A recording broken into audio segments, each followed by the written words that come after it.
Hii ndo Kalynda jinsi inavyoonekana kwa sasa. Kwa wale wote ambao umewekeza kwenye Kalynda, it's over, the game is over. Yeah. From the top G, kuna mtu alinitumia message moja nzuri sana, anasema top G anasema the matrix is corrupted. Kwa hiyo tayari hapa hamna kitu tena. Kwa hiyo wale ambao walikuwa wanakula timing, walikuwa wanakula wameweka mamilioni ya pesa na nini, afu hawakuwahi kuingia kwenye Instagram. Kuna wengine wanaongopea wenzao kwamba oh sijui system. No, you are fucked up.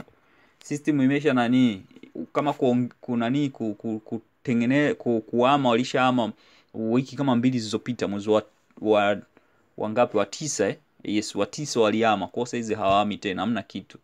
I told you haiwezekani ikafikisha miezi 6 kwa sababu I know what I'm talking about. Kwa wale watu wote wa Kalynda, this is the end. You are fucked. Yani saizi mimi simuonee mtu wote ule huruma. You are fucked up mzee. Yani hiyo tayari haina kitu hiyo. Hiyo umekula za uso. You are so fucked up. I told you. Niliwaambieni muda mrefu sana. Mkawa mtanitukana. Haya. Leo yametimia. Guys, hivi vitu sisi tunavijua. Okay, I don't know what to say. Poleni wote. You fuck.